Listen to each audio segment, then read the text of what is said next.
Very good afternoon to all of you, my dear students. So I am welcoming you to the lecture series session on EST 130, Basics of Electrical and Electronics Engineering. Today we are going to discuss about bipolar junction transistor and its working. What are all the different types of bipolar junction transistor and how it works and how the transistor can be used for different purposes and what is meant by the current gain of transistors, what are the different configurations through which the transistor could be worked, and how the performance of the transistor can be assessed with the current gain of the transistor. Okay, so let us start the session now. You are all warmly welcoming for this session. Okay, so the types of bipolar junction transistors. There are two types of BJTs, namely PNP and NPN transistors. In PNP transistors, an N-type semiconductor is sandwiched between two P-type semiconductors. When a P-type semiconductor is sandwiched between N-type semiconductors, we get a NPN transistor. We get a NPN transistor. Okay.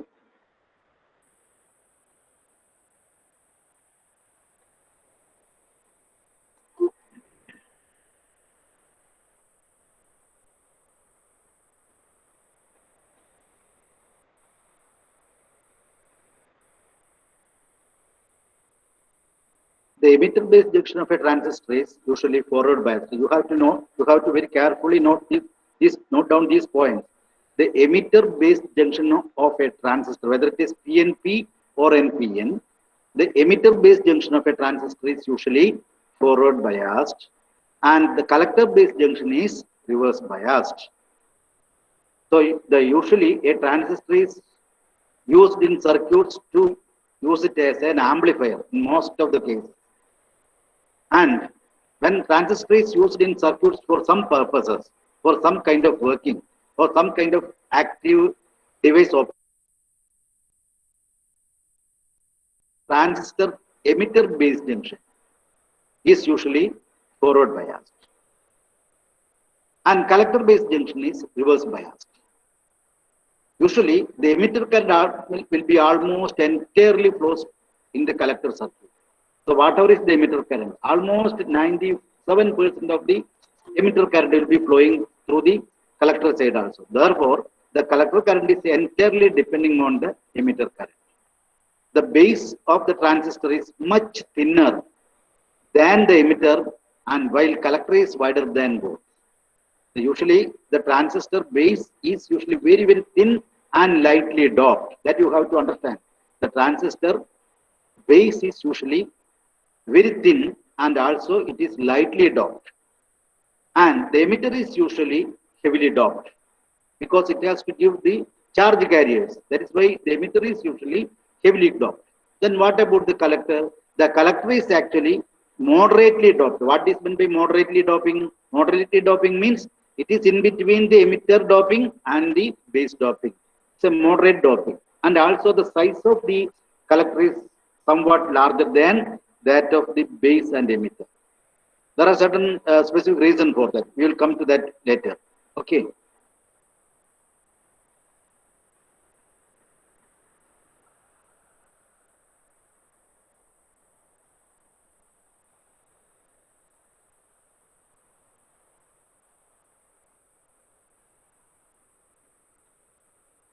So the emitter is heavily doped so that it can inject a large number of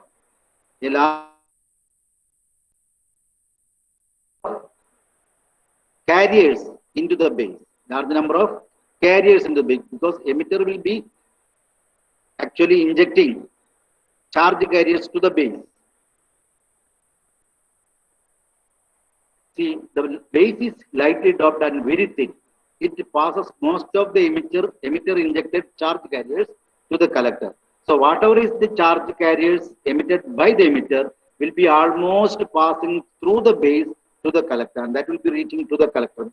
Since the base is very thin and also it is lightly doped, all the charge carriers emitted from the emitter cannot have the recombination with the base holes, or whatever is the base is actually depending upon the concentration of charge carriers, the base is either P or N. For an NPN transistor, the emitter is N and the base is P type material and collector is N type material. Let us consider the case of an NPN transistor because both transistors, the operation is almost same. Only thing is that the doping level is different for emitter, base and collector. That's all. So you note down or you just study any one of the operation of the transistor, not the PNP and NPN altogether. You can learn NPN operation of NPN transistor or you can learn PNP transistor depending upon your depending upon your feeling that whether this is simple to understand and whether this is simple to understand. Okay.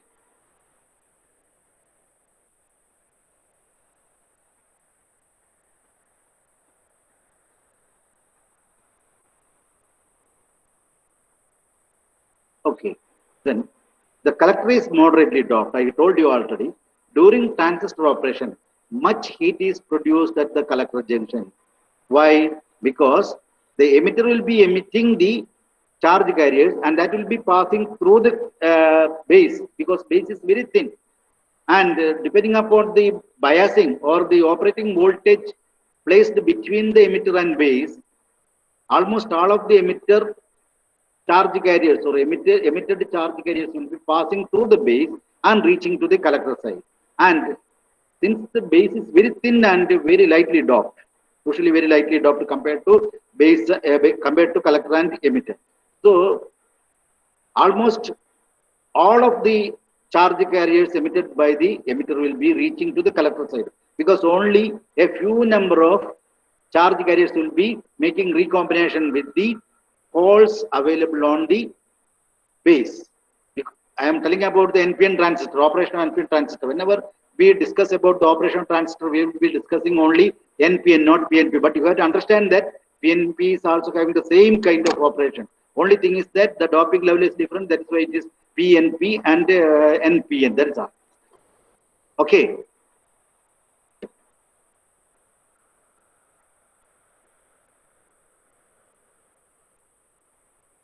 Now,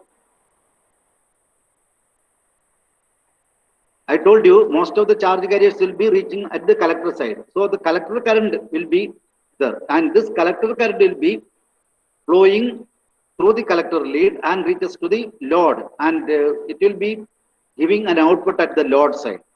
So actually, from the collector side, we will be connecting some load resistor in order to get the output voltage or the whatever is the amplified or whatever is the signal available at the output side of the NPN transistor. Okay. So usually, since that collector side is handling much power compared to the base emitter junction, usually what happens, the collector base junction, since it is reverse biased, I will tell you what are all the biasing and all. So there will be a large heat dissipation at the collector base junction. That is why usually in order to dissipate this heat very easily, usually the collector will be made larger. So that is why we have shown here the P emitter is little bit, of course, little bit large, but N is very thin. It is like that, and the collector is somewhat larger than this emitter and base. So this is the real block schematic of PNP or NPN transistor. But when you draw this one, even if it is equally placed, no problem. Only thing is that you have to understand that emitter will be emitting the charge carriers, base will be collecting the charge, base will be taking some of the charge carriers and recombining together, but most of the charge carriers emitted by the emitter will be reaching at the collector side. That you have to understand. Okay. So now we will see the electronic symbolic representation of NPN and PNP transistors.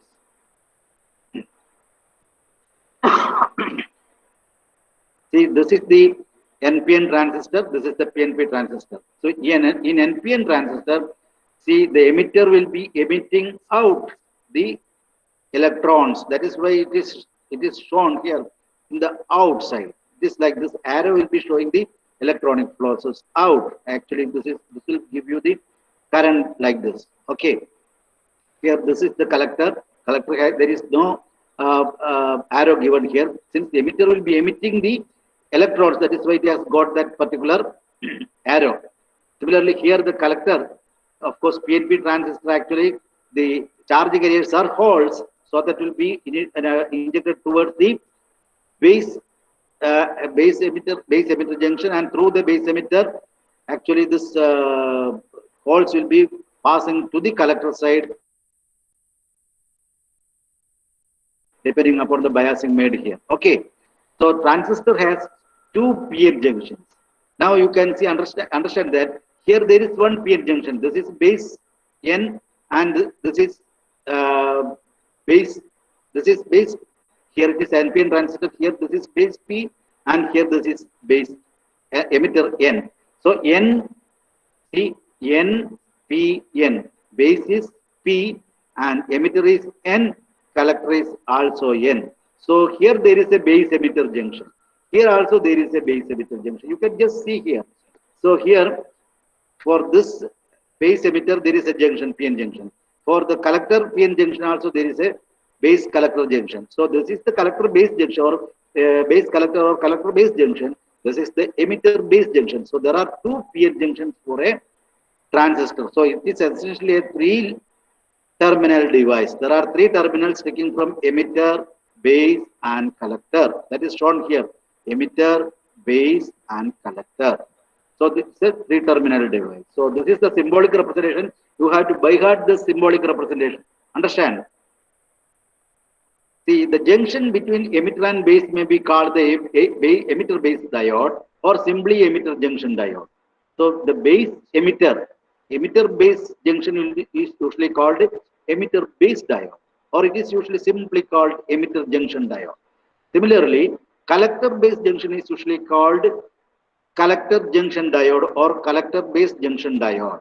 Okay, simply collector base junction diode or collection junction diode. And this emitter base is usually, in the case of, I am telling about the NPN transistor, so you can, the same is applicable to PNP also. For whenever you discuss about PNP, whatever is the explanation made in the NPN transistor is applicable to PNP. That is all. That is same, similar kind of operation is there. That is why we consider only one type of transistor for working. Of course, the working of PNP also I will be discussing here. But initially, for all the type of operations and all, we will be discussing about NPN transistors. For example, the case of amplifier, design amplifier, and all those things, we will be discussing about the amplifier made by an NPN transistor, or amplifier setup with the help of an NPN transistor. Okay. So the junction between emitter and base may be called the emitter base junction, I told you. And this emitter base junction is usually forward biased. The emitter base junction is always forward bias. That you should understand. The emitter diode or emitter base junction diode is always forward bias for any transistor. But which transistor? For any bipolar junction transistor. You have to understand that it's a bipolar junction. There are two junctions. That's why it is called bipolar junction transistor. There are two junctions. One is the emitter base junction or emitter junction diode. Another one is the collector base junction diode or collector junction diode. So these two diodes are connected back to back. The junction diodes are connected back to back. In the case of a transistor, we can consider it to be a back-to-back diode. Of course, it is a transistor. It is not a. We cannot form a transistor with the back-to-back diode construction. No, it is not possible. But you can represent an NPN transistor in the form of a back-to-back diode connected together. But we cannot form a transistor by connecting two diodes back-to-back. It is not possible. Understand that very clearly. We cannot form an NPN transistor by connecting two diodes back-to-back. No, it's not possible. It's not like that. But an NPN transistor, a transistor can be considered as a device having two, of course, it is having two PN junctions. And this PN junction, what is the nature of this PN junction? The base emitter diode is forward biased always. And base collector junction is always reverse biased. For the operation of a bipolar junction transistor, the emitter base junction is always forward biased. Collector base junction is always reverse biased. This concept you should always keep in your mind for the operation of a transistor. Okay, that you have to understand every time. Now we will see the working of an NPN transistor. Then we will go to the working of a PNP transistor. Okay, so how an NPN transistor works? Usually, I told you the emitter-based junction is always forward biased for a bipolar junction transistor. So it is always forward biased means what does it mean in the case of a PN junction diode? When it is forward biased, what happens to the junction? Junction will conduct current, isn't it? So junction will conduct resistance. I told you very first time when I was discussing about the PN junction diode, isn't it? The resistance of the emitter diode is very, very small and that will conduct current. But what about the collector base junction? The feature of a reverse biased PN junction. When the PN junction is reverse biased, the depletion region will be widened and the junction will be offering a very high resistance of the order of megaohm, offering a very high resistance because the collector base junction is reverse biased. So the forward biased emitter diode is usually having a very small resistance. So it will be conducting current very easily. So it requires only a small potential for operating the forward biased PN. Conduct current. Tell me, students, tell me what is the potential required for a PN junctions to conduct current when it is forward biased? For a forward biased PN junction, since the since the potential difference applied to the junction, when the forward biasing has to overcome only the cut-in voltage or the barrier voltage. If it is a silicon diode, it has to overcome the barrier voltage. What is the barrier voltage of a silicon diode? That is equal to 0.7 volt. What is the barrier voltage of a germanium diode? Silicon and germanium diodes were the cut-in voltage and the barrier voltage are one and the same. That is 0.7 and 0.3 respectively. 0.7 for silicon diode, 0.3 for germanium diode. Okay. So, the forward bias junction of the transistor is forward biased. So, since it is forward biased, it requires to bias the emitter base junction with a small potential device or small potential voltage. It actually requires a very small potential source or voltage source. So you can use a simple dry cell, 1.5 volt dry cell, because dry cell is having 1.5 volt for the its output voltage is 1.5 volt, and your cut-in voltage for a silicon diode is only 0.7. So it is very easy to drive the base emitter junction of a PN junction diode if you are connecting the base emitter junction with the help of a cell which is connecting in such a manner that the base emitter junction is forward biased. If it is forward biased means it will overcome the barrier potential and send the current through the PN junction. So the base emitter potential or the potential for biasing the base emitter junction of the transistor is always a very small potential source or voltage source. But what about the collector base junction? Since the collector base junction is reverse biased, the collector diode has to be always applied with a high voltage compared to the base emitter voltage. Compared to base emitter voltage, the collector base voltage, because it is reverse biased. So the collector base voltage connected between the collector and the base of the NPN transistor must be having a voltage source which is higher than that of the input side. Input side means base emitter side. Okay. So the reverse bias voltage on the collector diode is much higher compared to what? Compared to the emitter diode. Why is it so? Because the emitter diode is always forward biased and collector base voltage, collector base is always reverse biased. Or emitter base junction of the PN junction of the forward biased NPN transistor will be requiring only a small potential source for biasing it. But in the case of a collector base junction, since it is reverse biased, it requires a very high voltage or high potential source connected across it for biasing. Now we see what is meant by biasing. What is biasing? I have told you biasing. The case of a PN junction, what is biasing? Biasing is the proper connection of a voltage source across the PN junction in order to make it operative, or in order to make it for some suitable purposes as a diode switch or a diode unidirectional current switch, like that, isn't it? But in the case of a transistor, it is having two diodes connected back to back. There are two junctions.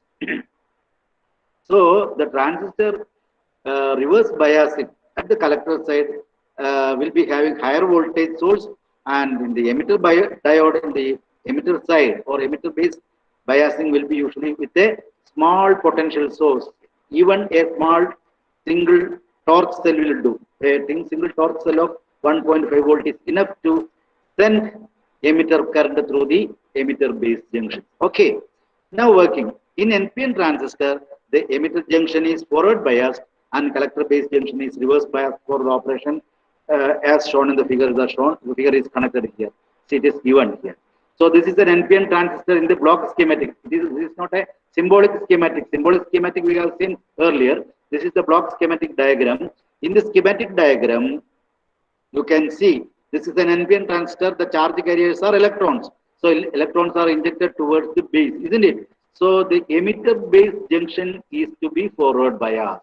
It means that this NP junction or PN junction must be forward biased. So you have to connect a torch cell, or you have to connect a potential source VEB. VEB designates V emitter to base. V emitter to base, that is between this emitter and base junction, or between this emitter and base PN junction, you are connecting a potential source in such a manner that the negative polarity point of the potential source is connected to the N-type material lead, and P-type, the positive polarity of the potential source is connected to the P-type lead, base lead, P-type base lead.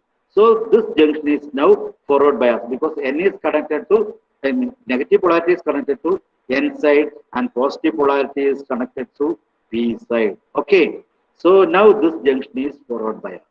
Whenever this junction is forward biased and the potential voltage is gradually increased, or potential source is increasing its voltage applied, gradually increased.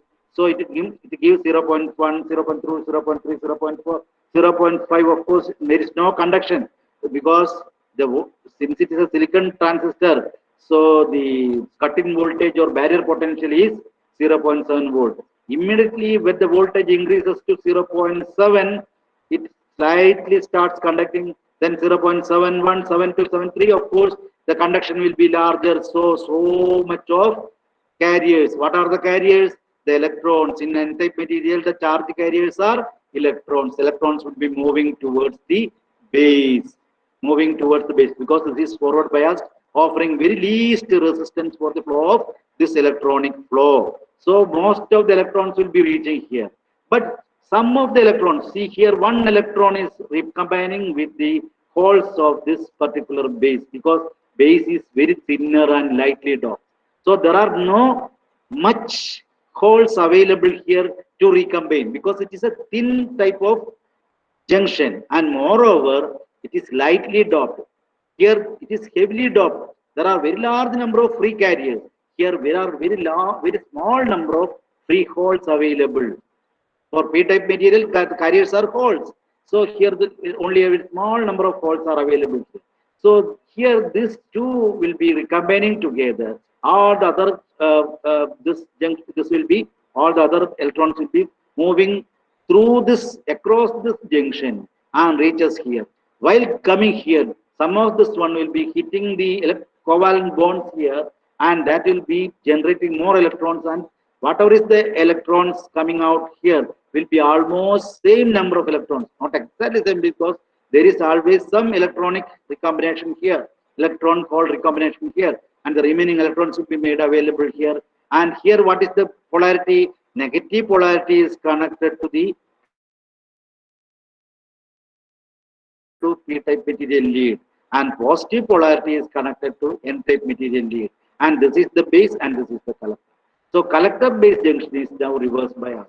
So since collector-based junction is reverse bias, there is a depletion layer possible here. And this depletion layer, since a large number of free carriers are now crossing towards this junction, though it is reverse biased, large number of free carriers are moving towards this junction. Here, this positive polarity will be attracting these electrons, so that most of the electrons available here will be passing through this collector and it is moving towards the positive polarity. So the electrons are negatively charged, so that will be attracting towards the positive polarity. And similarly here, it gives out the same number of electrons here and reaching at this p-type petal and it is attracted towards here. So it constitutes a current IC. So there is an electronic flow like this. But here, when the base emitter junction is forward biased, a small number of electron hole pair combination is here. So there is an electronic flow IB. And this current through the base lead is called the base current IB. This current which is flowing through the emitter and which is emitting through the emitter is called the emitter current, and that is flowing through the emitter lead. So here there is an electronic flow like this. The conventional current will be flowing from positive to negative like this. Here this is the electronic flow. So here these are all electrons and the electronic flow is like this. So this is the electronic flow. Here this is the electronic flow. So likewise, on the collector side, there is collector current. So almost all of the emitter current will be made available at the collector current. Not exactly equal to emitter current. Why? Because there are some electron hole pair combinations at the base when it crosses the thin base region. Okay. So some electronic recombination, electron hole pair recombination is here. Electron hole pair recombination is occurring here, and almost all of the other electrons available made free will be available through this collector, and that is then flowing through the collector lead like this, constituting a collector. So this is the collector current. The collector current is the current flowing through the collector lead. Emitter current is the current flowing through the emitter lead, and base current is the current flowing through the base. And this is an electronic flow. So our conventional current will be always opposite to the electronic flow. We circuit കൂടി current കാണിക്കുമ്പോൾ ഇവിടെ കാണിക്കുമ്പോൾ ഇലക്ട്രിക്കിനെയാണ് കാണിക്കുക. മനസ്സിലായില്ലേ? ഇവിടെ നമ്മൾ കാണിക്കുമ്പോൾ നമ്മൾ എവിടെ ഇത് ചെയ്യുക? ആരോ ഇവിടെയാണ് ഇടുക, ഇങ്ങോട്ടേക്കാണ് ഇടുക. ഇത് ഇലക്ട്രോണിക് ഫ്ലോ അത് ഇങ്ങോട്ടേക്ക്. അപ്പോൾ the convention is that the conventional current flow will be always opposite to the electronic flow. Okay. Now, I told you the remaining only 5%, usually about 5% of the electrons will be recombining together and passing through, recombining together, and recombination will be taking place here and making a base current. Only 5% of electrons does so. And what about the other electrons? The remaining 95% of the electrons cross over the base and reach to the collector region where it is collected. As the collector diode is reverse biased, the electrons are attracted towards the positive polarity of the reverse bias BCB. I told you that BCB we have already seen here. The electrons are attracted towards this one, towards the BCB polarity, positive polarity. Okay. Then, and flow through the collector lead, constituting a collector current IC. In this manner, almost entire emitter current flows through the collector circuit. Okay. Almost entire emitter current, whatever is the emitter current, if it is IE, 95% of I will be flowing through the collector circuit. Only 5% of I will be flowing through the base lead. Okay, so emitter current is IE, collector current is IC, base current is IB. So from this one, if you apply Kirchhoff's current law, you can see that the emitter current IE is equal to IC plus IB. Okay. Now, that is enough as far as the working of a NPN transistor is concerned. For your understanding, that is enough. You have to draw a very good diagram and explain all these points. That will do.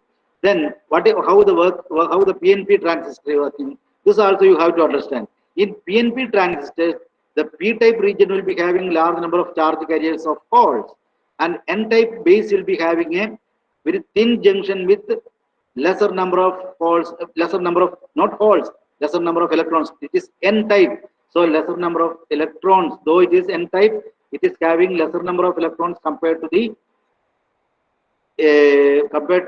other region, because here this is a lightly doped one. Lightly doping means the N-type region is lightly doped, means the free electrons will be very less in this lightly doped thin region of base. Okay, so this is a p-type material. So in the emitter, there will be large number of holes available. So this holes will be injected towards the base emitter junction when it is forward biased.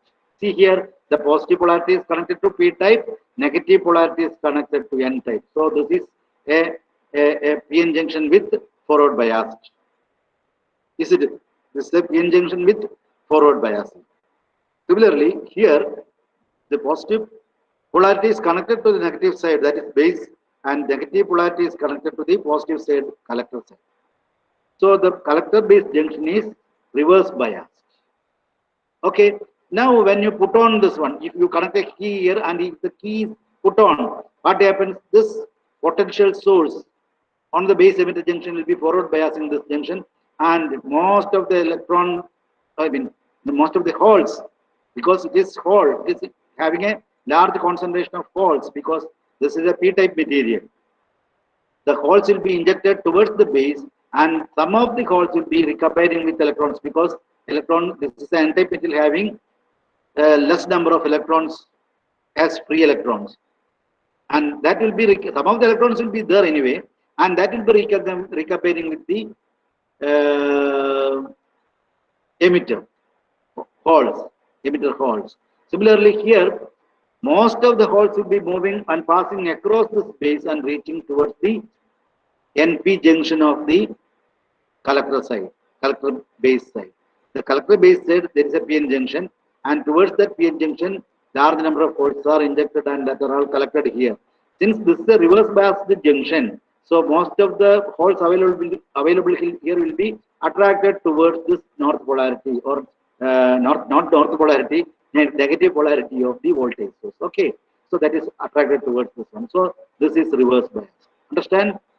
So this forward biasing of the holes will be constituting a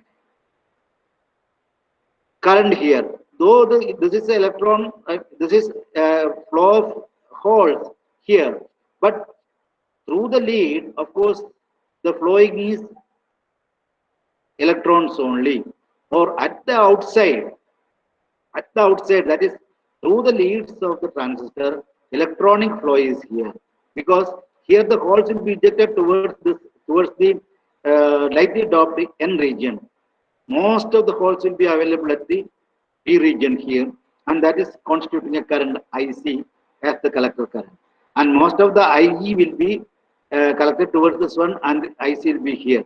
At the same time, you know, this negatively charged, the negative polarity of the voltage source will be giving out a large number of electrons here through this one, because here holes are attracted, so much of electrons will be released or getting freed towards the p-type material and passes through like this. So through the external circuit there is an electronic flow. So through the leads or external circuit there is an electronic flow, and since there is an electronic flow, there is always current flow opposite to the flow of electrons. Okay, so likewise this current flow takes place both emitter side and collector side. Okay, here also 95% of the holes reach into the collector region under reverse bias to constitute the collector current IC.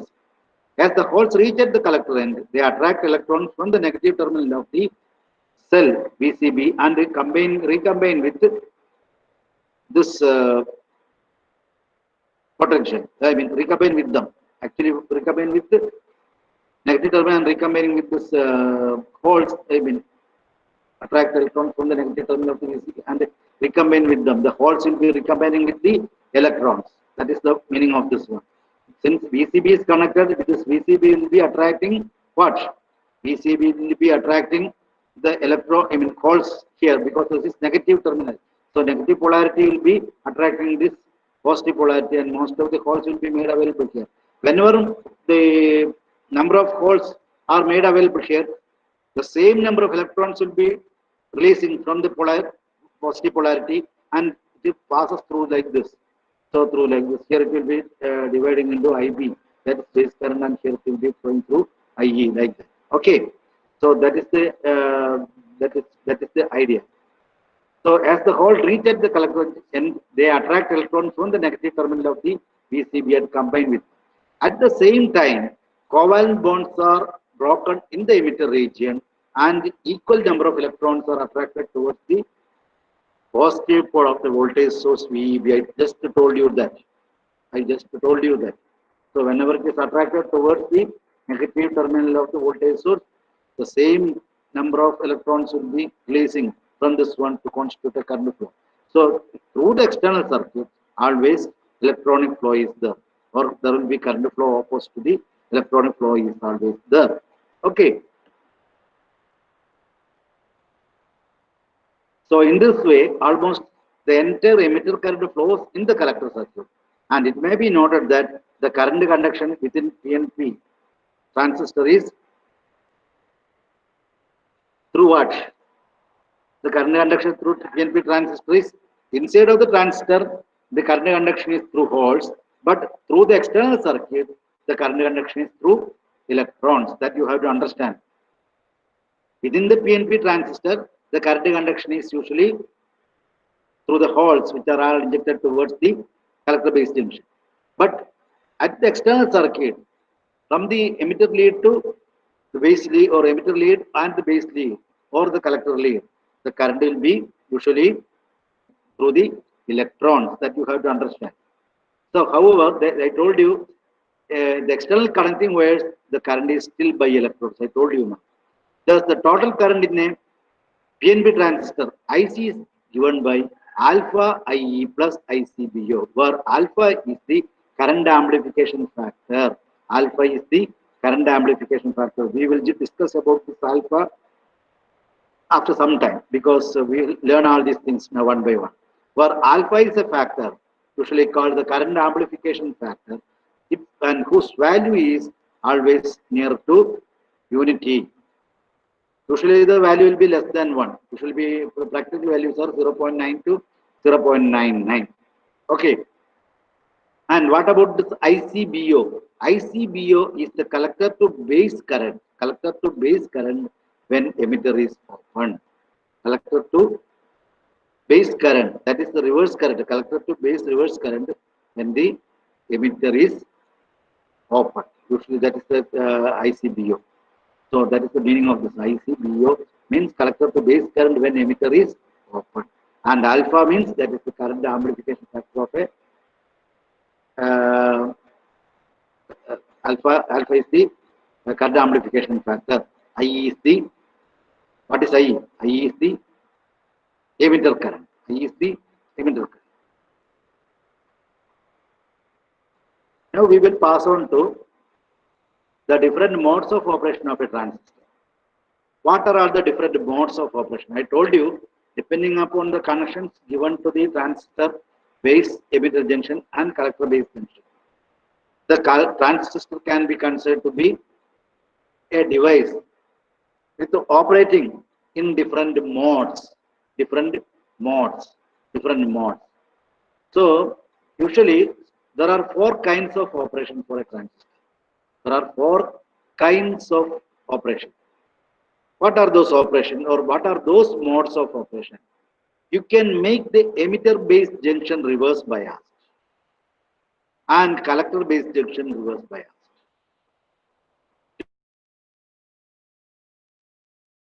Collector base junction are reverse biased. And if you give a potential source across the base emitter junction and collector base junction for making it as biasing, in such case, a reverse biased base emitter and reverse biased collector base junction will be giving no output. Or we say that it is the operation of the transistor under cut-off region. Or we say that the transistor is working in the cut-off region, or it will not conduct current. It will not apply any kind of whatever we say, the biasing. I mean the biasing. If both junctions are reverse biased, emitter base junction is reverse biased, collector base junction is reverse biased, that transistor will be in effect.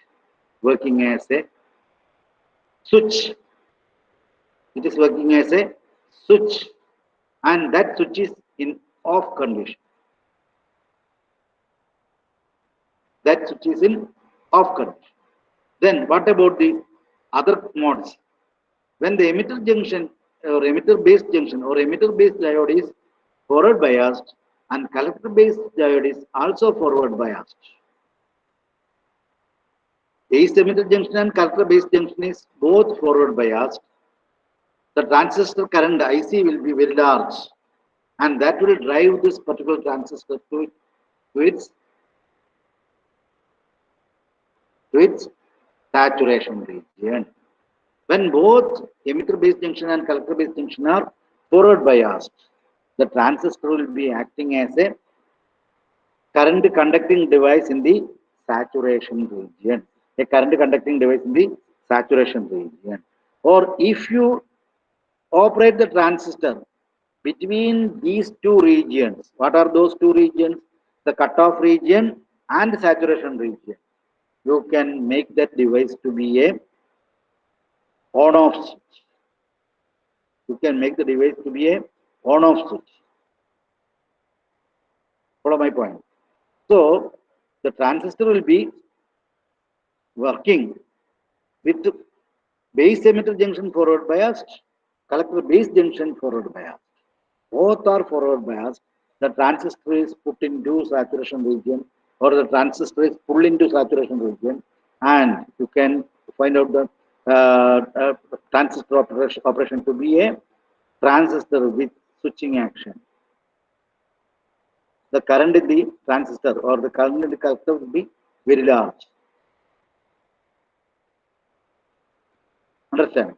So we can use that particular device to be certain applications like a switch or something, whatever. We can make ordinary transistor to be a switch by suitable operating conditions. That is possible. That is what is given here. Both junctions are reverse biased, it's cutoff region. Just take a switch. If both regions are forward biased, what are all the both regions? The emitter base junction and collector base junction. And that is possible by giving a reverse forward biasing at the collector base junction in order to work it as a switch in the saturation region, or to work it as a switch in the on condition.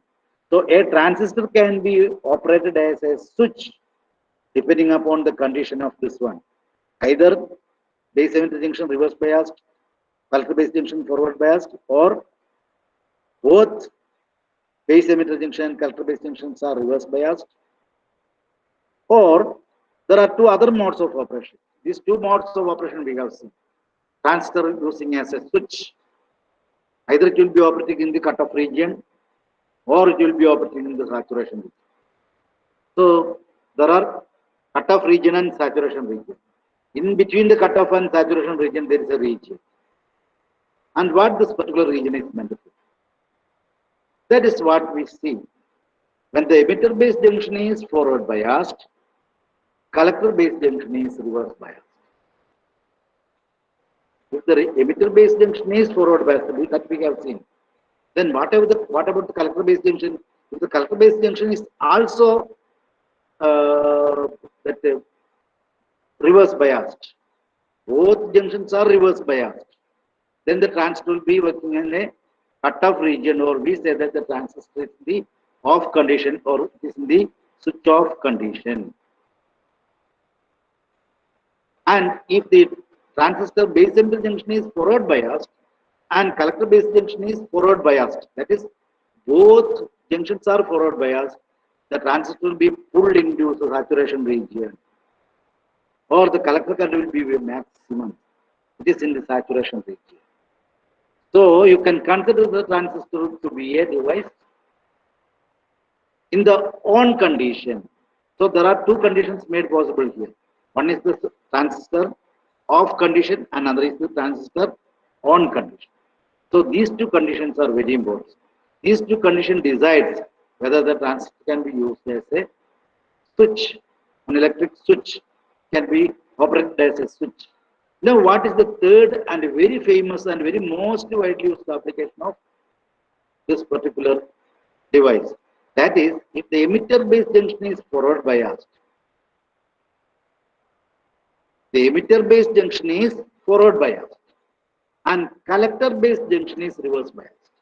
Just what we have explained just now. Emitter-based junction is a forward biased PN junction. Collector-based junction is a reverse biased PN junction. In that particular condition, you know, most of the charge carriers available on the emitter will be injected towards the collector region through the base. Or in other words, we can say that the transistor is working on its active region. And this active region of operation of the transistor is called what? That is the active region of the transistor.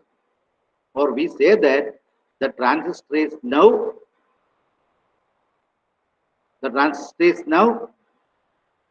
amplifying the signal connected to it. Or when the collector based junction is reverse biased and the emitter based junction is forward biased. And that will cause to make the transistor to operate in the active region. Forward biased PN junction in the base emitter side, reverse biased PN junction in the collector based side. So this is an operation of the transistor in the active region, and in the active region the transistor can be operated as an amplifier. That is given here.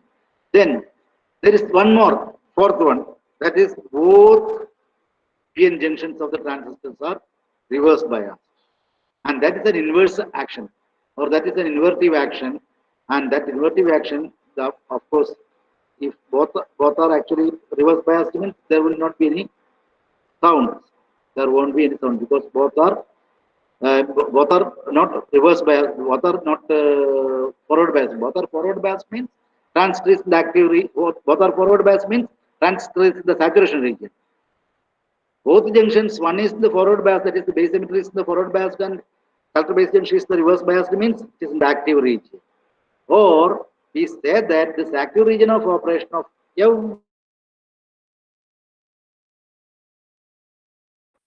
so amplifying action of a transistor will be taking place when the collector emitter junction is forward biased and collector base junction is reverse biased. Why that particular junction, that particular operation is called active region of operation? Because it is in that particular region of operation the transistor will be exhibiting the amplification of signals, or we say that the transistor amplifies signals.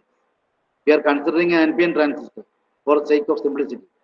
Okay, so the transistor is actually working in the active region with base emitter voltage forward biased, collector base junction reverse biased. So it is acting as an amplifier. Okay. Then reverse biased and forward biased inverse, that is inverse action. When the emitter base junction is reverse biased and collector base junction is forward biased, it is an inverting amplifier application, or it is inverse action. So that is actually not usually used in practice. It is inverse action. And that application is also mute. Another case of application is used as a switch. The saturation region also as a switch. Then the very famous active region, that is as a figure. Follow my point. So this is for NPN transistor. Okay. Now the configuration of a BJT. What are the different configuration of a BJT? I told you, depending upon the configuration and potential source applied to the terminals of the BJT can be connected to a source of source of supply, isn't it? By suitable circuit setup, isn't it? So we have to connect the transistor in such a manner that will be operating with its emitter based junction forward biased and collector based junction reverse biased. So depending upon the connection of these leads, depending on the terminals which is made, common to both input and output terminals. Since transistor is having only 3 terminals, so with that 3 terminals, we have to input to the transistor and we have to take output from the transistor. So in other words, we will make one of the leads common to the other two. So based on this particular uh, common input terminal, I common input and output terminal, or the terminal which is common to both input and output, the transistor can be connected in the circuit with a common base configuration, with a common emitter configuration, and with a common collector configuration. So this is the common base configuration. I will just tell you some hints. There is no detailed application of this one available. There is no need of studying all those things. Only that details. Why is it called common base common configuration, and how the common base or common emitter configurations will be connecting in the circuit. Like that, only simple questions will be asked for the examination purpose and the lab purpose also. So you have to note down all these things and you have to remember all these things. Okay. So this is a common base configuration. Here, the base lead is common to both emitter and collector. Common base configuration is actually having its base common to both input and output terminals. Or in other words, we can say that in common base configuration, input signal is applied between emitter and base. Usually, the input signal is applied between if input terminal is connected, the common base configuration input signal is applied between emitter and base. So this is the signal, and this signal is superimposing upon this particular DC source. So this signal which is connected in between the base and emitter, like this. Okay, this is the signal generated by a signal generating device. That is considered the case of a signal generator. So in common base configuration, the input signal is given between this base and emitter. Between base and emitter as shown in the figure. This is the figure. So here, this is the base, this is the emitter, and this is the collector. The emitter to base, the emitter to base. Here, this is actually having the circuit diagram like this, and this is the base, and this is the signal.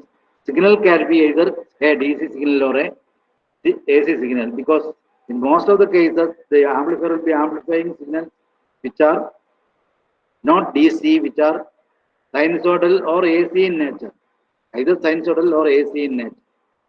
Okay, so that's why it is shown here, signal. And on the collector side, of course, there will be large number of, here only one VEB is there. Here, see, a large number of potential source are connected at VC. Okay. Now, the base of the transistor is common to both input and output. Base of the transistor means this one. This is common to both input side and output.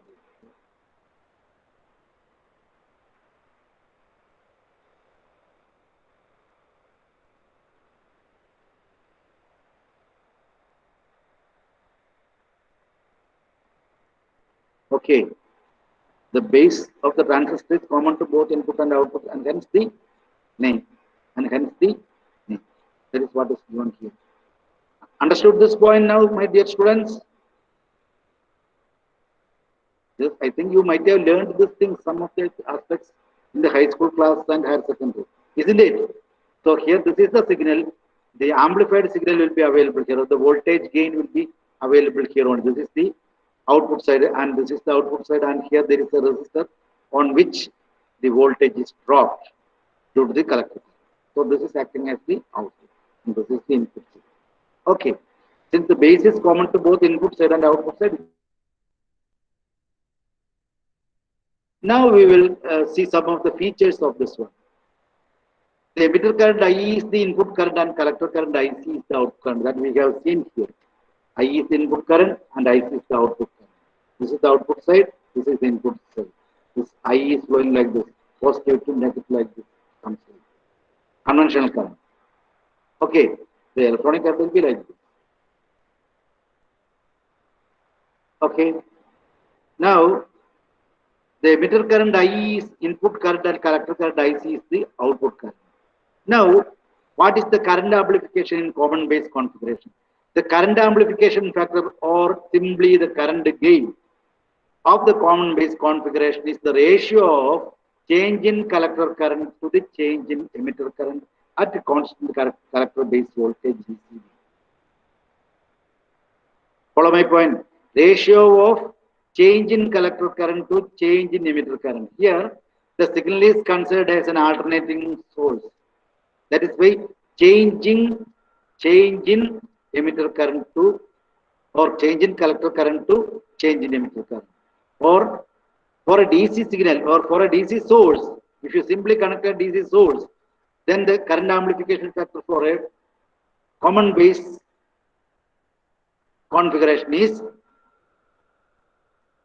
the ratio of collector current to the emitter current. Follow my point. It is the ratio of collector current to the emitter current. If the signal is given, since the signal is alternating in nature, then the current amplification factor is given by the ratio of change in collector current to the change in collector current to the change in emitter current. When the collector to base voltage VCB is made constant or for a constant VCB. Okay, and that is known as the current amplification factor, that is usually represented by the letter alpha. So alpha is for the current amplification of a common base configuration. Okay, and this can be usually called DC current gain too. So if it is a DC current gain, then alpha DC is mentioned. Alpha DC is equal to IC divided by IE. If it is an AC signal and then current amplification factor alpha AC is given by delta IC divided by delta I. Delta IC means change in collector current, delta IE means change in current at constant VCB. When VCB is kept constant or collector base voltage reverse biasing at the collector base is kept constant. IC യുടെയും I യുടെയും value എടുക്കുമ്പോൾ ഒരു constant VCB യിലായിരിക്കണം ഈ രണ്ട് value എടുക്കേണ്ടത്. അതാണ് ഈ പറഞ്ഞതിനർത്ഥം. അങ്ങനെ ചെയ്യുമ്പോൾ the ratio of IC to the IE is called the current gain or DC current gain. AC current gain or AC current amplification factor alpha is given by change in collector current to the change in emitter current, keeping the or making the collector base voltage constant. Okay, so it is very clear that IE is the input current and only 95% of IE is reaching to the collector side. So IC will be always slightly less than, it will be always slightly less than IE. Very true, isn't it? So this ratio of IC by IE will be always less than 1. Is it not? Because IE is larger, IC is slightly smaller than IE. Because 5% of the charge carriers will be recombining with the base charge carriers. Okay, so this is actually the current amplification factor alpha, that is the current amplification factor alpha DC or alpha AC of the common base configuration. And its value will be usually, the fact that there is no unit, its value will be usually less than 1 and more practical values are 0.95 to 0.99. It's not equal to 1. If it is equal to 1 means all the collector current will be exactly equal to the emitter current. But it's not practically true. A very small quantity of emitter current will be flowing through base as base current. Only the remaining value of the collector current will be flowing through the collector link. That is why the current amplification factor in the common base configuration is always less than 1. Okay, and its value will be usually 0.95 to 0.998. So it is given here alpha DC is IC by IE, all these things. The current gain of transistor in CD configuration is less than unity, but if it is less than, even if it is less than unity, we say that it is current gain. Why is it so? Do you know? The current gain means if the output current is very large, then only we can say that it's current gain. But in the case of common base configuration, the current output IC is slightly less than IE, with a value equal to IB. Even then we say that it is a current gain. Why? Because the output voltage dropped across the resistor here. The output voltage dropped across the resistor here. Or the voltage output or signal voltage output at the RC here is very large. Or in other words, the voltage gain of this configuration is very large. So it is due to this very high voltage gain and very high power gain. Since the voltage gain is more, means power gain is also more, because voltage gain into current gain is the power gain. So in CB configuration, even if the current gain is slightly less than 1, but it has a very high voltage gain and large power gain. Okay. I think you don't have any doubt now. Do you have any doubt? Students, all of you are sleeping or hearing my voice? Can you hear me? Yes, sir. Okay. Understood all these points that I have discussed here? What I have discussed here, did you follow my points here? Okay, you just go through the video I am going to post here. Okay. Now we will go to common emitter configuration. In this circuit arrangement, the input is applied and emitter. See here, base and emitter. And output is taken between the collector and the emitter. Here, the emitter lead is common to both input side and output side. The output side is the collector to emitter side, and input side is the base to emitter side. So base to emitter PN junction diode is forward bias by connecting the potential source here, positive P to the base P and negative polarity of the voltage source to the N lead. So the BN junction is forward bias. Then what about the collector base junction? The collector here, this is N is connected to the positive. And here this is NPN. Again, this is connected here. Is it? So this junction compared to this one, so this is P, isn't it? NPN, that you know, NPN. So here it is reverse bias. So collector base junction is reverse bias, emitter base junction is forward bias. That is the idea. So here emitter base junction is the input side and collector base junction is the output side. And this is the most commonly used configuration in NPN transistor. And this is the most commonly used configuration that will amplify your input signal. If you apply a signal here, and that signal will be amplified very much and available at the output side in the load resistor. So that is why this particular configuration is usually called an amplifier circuit. This is an amplifier circuit because the signal input will be amplified by the transistor due to this configuration and is made available at the output side across the load resistor arms. Okay, so that is the idea. Now, what are the important components of this one? The base current amplification factor beta, the case of current amplification factor of common base configuration is alpha. In the case of current amplification factor for common emitter configuration, it is beta, or we say that it's a beta DC or beta or current gain. Here also it is current gain. In common emitter configuration, the input current is IB. You understand that one? Here the signal is given between the base and emitter. Input signal is given between the base and emitter. So input is current is going through the base lead. So here the input current is IB. The case of common base configuration, the input is given through the emitter. So input current is emitter current. Here, in the case of common emitter configuration, the base emitter junction is forward biased and the input signal is given through the base lead. So the input current is the base current IB, that is shown here. And the output current is again collector current IC. The output current is the collector current, that is IC. The ratio of change in collector current delta IC to the change in base current delta IB is beta AC, or base current amplification factor of the common emitter configuration. The current amplification factor of the common emitter configuration is given by delta IC divided by delta IB. Or if you're simply giving DC voltages, not giving any signal, AC signal, and then you can say that the amplification factor, current amplification factor for current gain beta DC is given by IC by IB.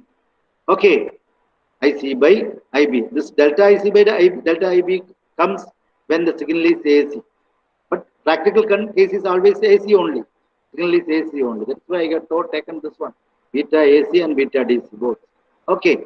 So this is the circuit just I have given in the earlier case. This is the circuit and all those things, circuit components and all those things I have shown to you.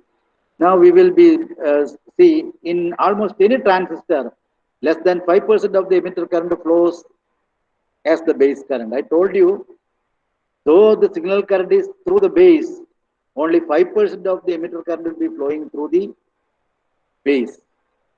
And the remaining 90% of the, or 95% of the emitter current will be flowing through collector. That is, we have seen here. So this is the emitter. Emitter will be emitting the electrons, isn't it? Since it is an NPN transistor.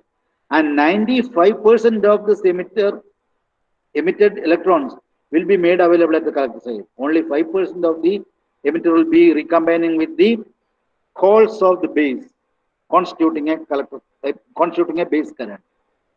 And since it is a reverse biased junction, collector base junction is a reverse biased junction.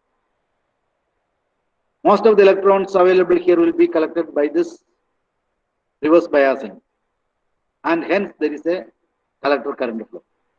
So the ratio of collector current to the input current, base current IB, that is the beta DC, or change in collector current to change in base current is the beta AC. And usually this configuration has a very high beta, that is beta of the order of some 20 to 500 usually. 20 to 500.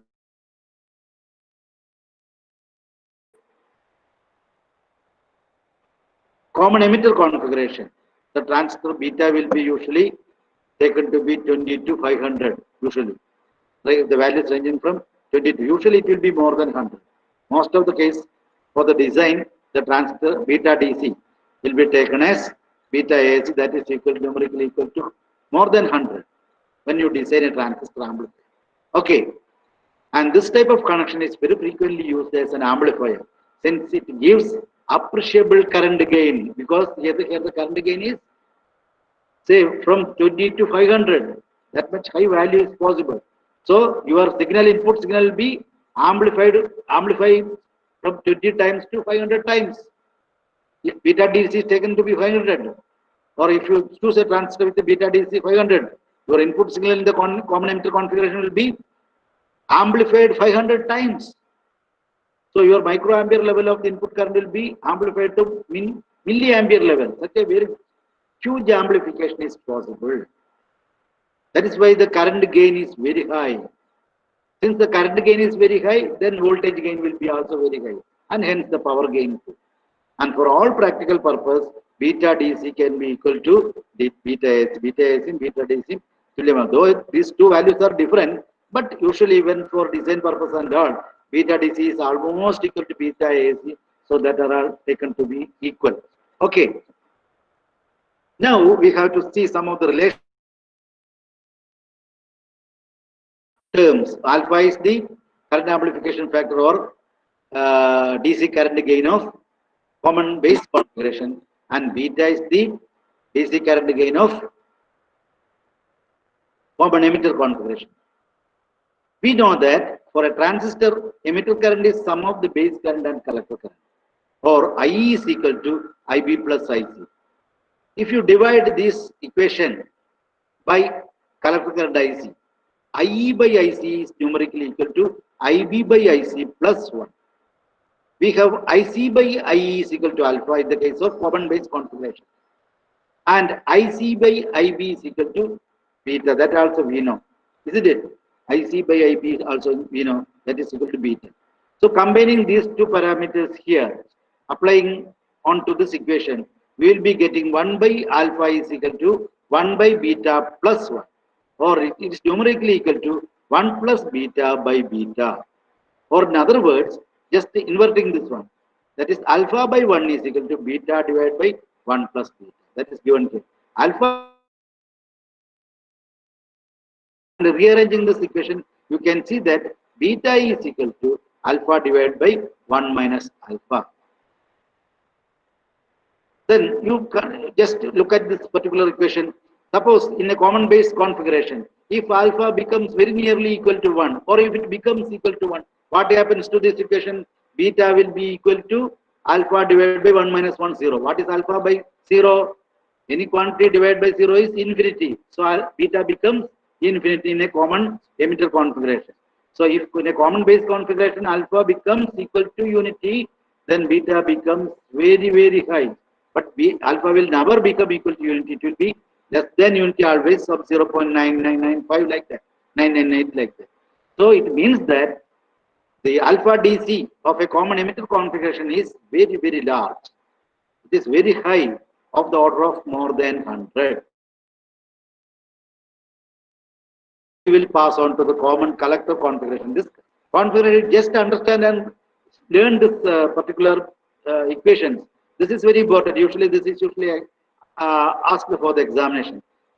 Find out the relation between alpha and beta for a NPN transistor. So, NPN transistor, alpha is actually the common alpha DC current gain in the common base configuration, and beta DC is the current gain for common emitter configuration. So, in both cases, we can find out IE is equal to numerically equal to IB plus IC.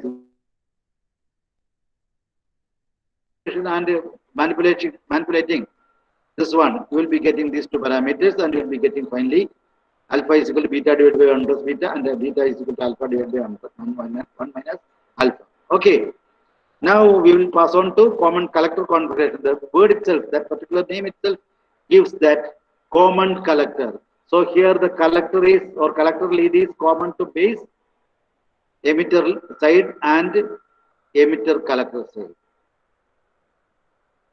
The collector region or collector lead is common to base collector region and emitter collector region.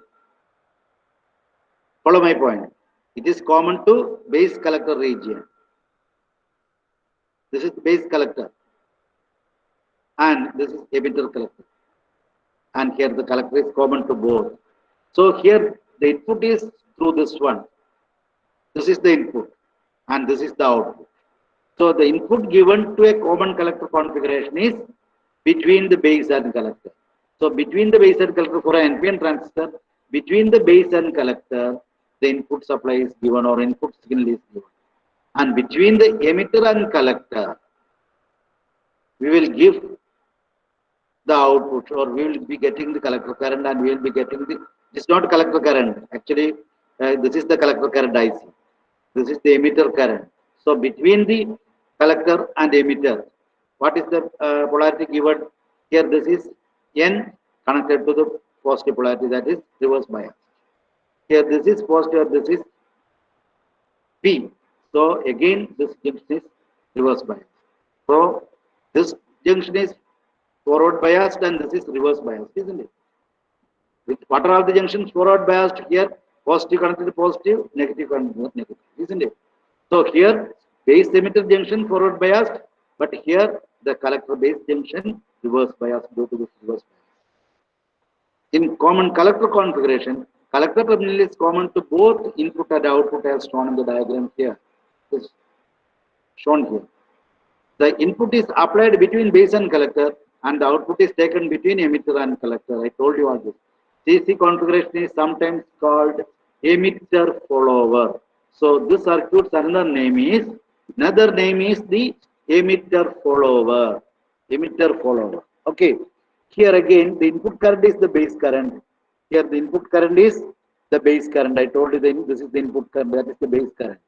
And what about the output current? The output current is the emitter current. Emitter current IE. So output current is, this is the output current, that is the emitter current. All these diagrams you should by heart, isn't it? You have to by heart it, okay? You have to by heart all these diagrams because these are all quite simple. Understand that.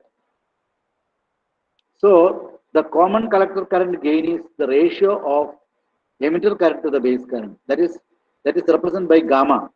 So the collector current, common collector configuration, current gain is given by gamma is equal to gamma DC is equal to output collector emitter current. Output is emitter current IE divided by base current IB. And relation between gamma and beta is given by gamma is equal to beta plus 1. That is just rearranging this equation. Just rearranging this equation. IE by both, you can divide both IE by IB, divide by IB by IB. That is IE by IB. What is IE by IB? IE by IB. What is IE by IB for a emitter configuration? What is IE by IB? Or if you divide this IE by IE, IE by IE is equal to 1, IB by IE is equal to 1 by beta, isn't it? 1 by beta. Because IC by I, you know, IC by I, you know. What is that? So in that case, you will be getting gamma is equal to beta plus 1. That you can rearrange and just make it as a note, and you have to submit it as an assignment.